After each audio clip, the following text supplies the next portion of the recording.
Hi guys! Welcome back to my YouTube channel. Today's video guys, I'm sure nabasa niyo po sa title ko. So, I'm very much happy. Today is the day. So, this video ay isi-share ko lang sa inyo ang aking first YouTube sweldo. So, before that guys, if you are new to my channel, please don't forget to like this video and subscribe. Like and subscribe. If you are new, don't forget to subscribe and hit the notification bell for more upcoming videos. Okay, flex ko lang yung bako na blouse ko guys. And I'm so fresh. Hi mga ka-blooming. Okay, disclaimer lang po guys. So, hindi po ito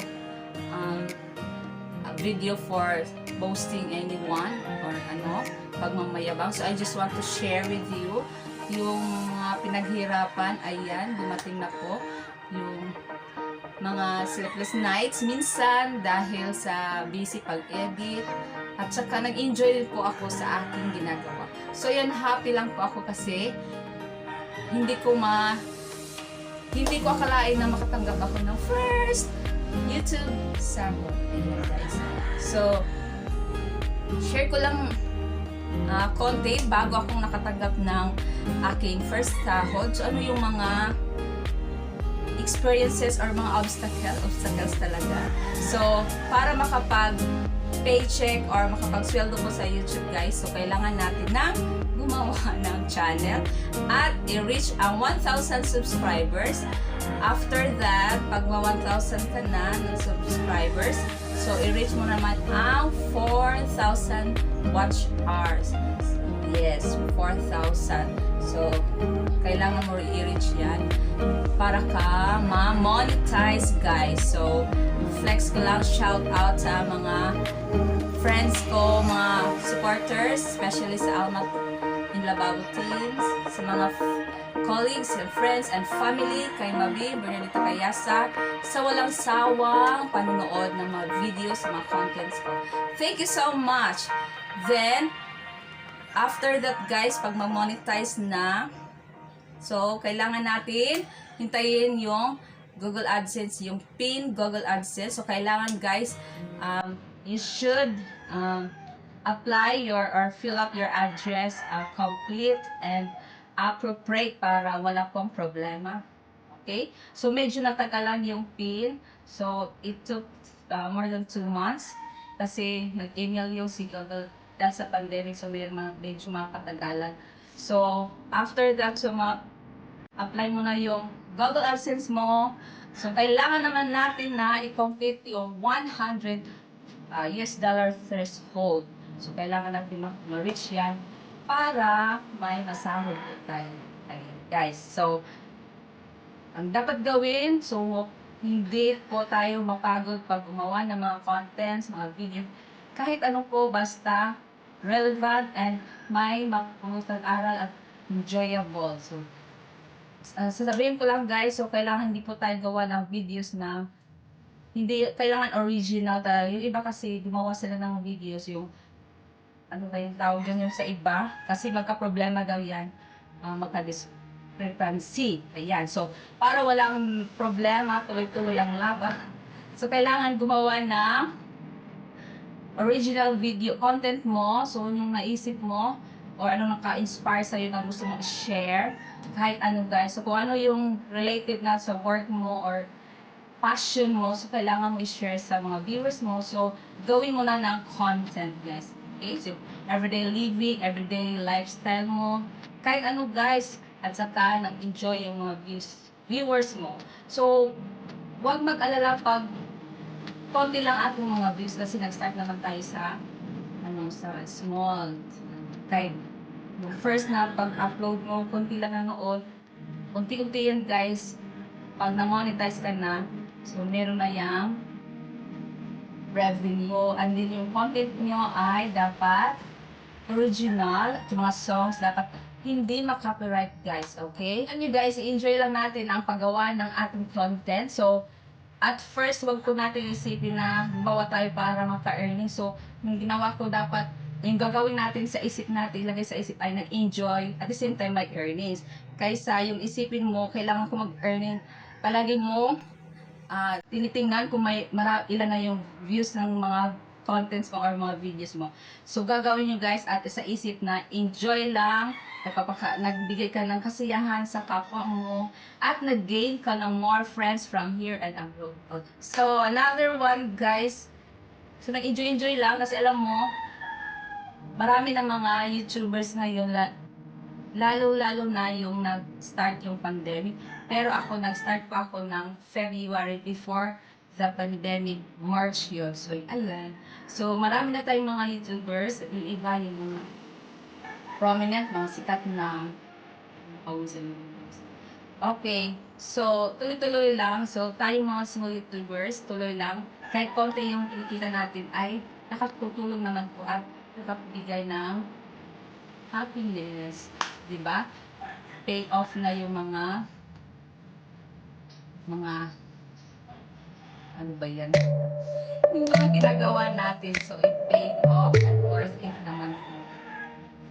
And guys, after I received my Google AdSense, yung PIN ko, ay meron naman akong ina-apply yung tinatawag ng bago ngayon na yung tax identification, no?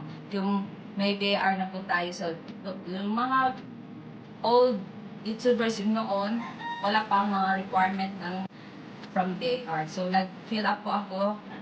So, may pinadala. So, fill up mo. So, kailangan mo basahin ng maigi. Follow. Then, I applied 15% instead of 30%. Kasi malaki yung 30%.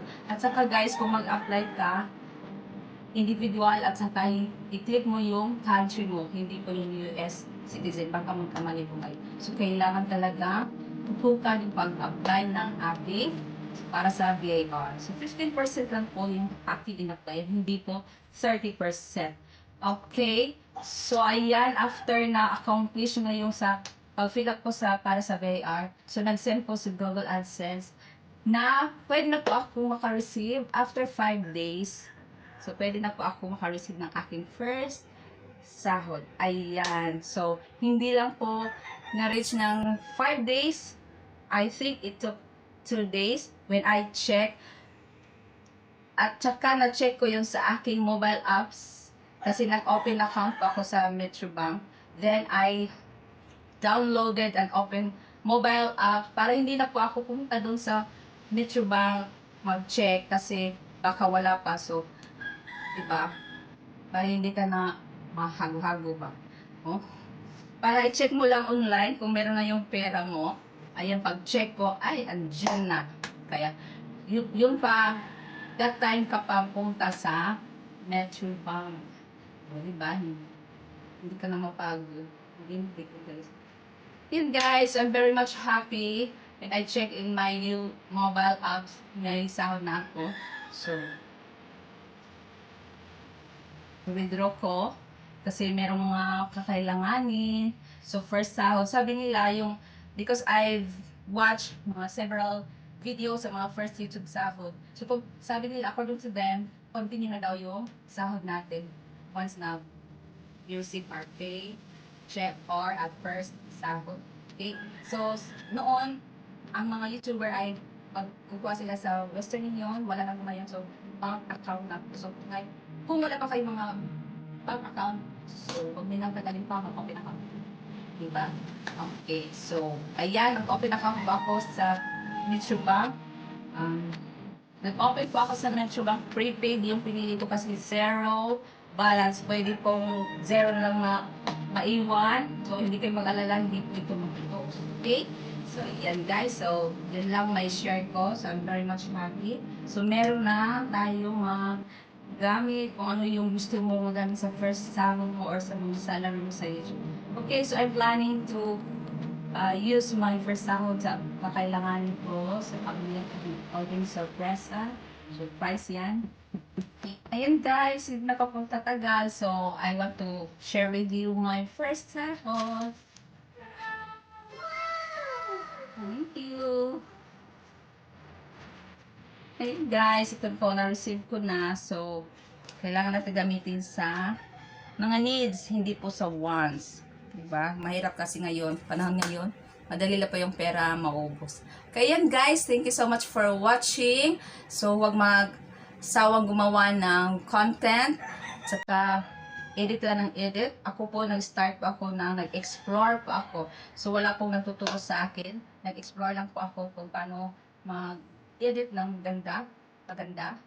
Kahit naman hindi maganda, basta na-edit lang. Kasi, gradually, may mga learnings ka kung gagawin mo at kung watch na kayo ng content. So, nag-learn ka. So, nandiyan lang yung YouTube. Anong gusto mong mangyari, search lang. So, marami mga editors sa atin sa online. Okay, search or kung mayroon po kayo, kung mayroon kayong anak or cousins or kaibigan, so pwede may mag-google po sa inyo. So, yun lang po guys. Thank you for watching. And if you like this video, please don't forget to like the button and I hope na-inspire po kayo ang itong experience ko po sa YouTube. Thank you so much. So, thank you to all my family.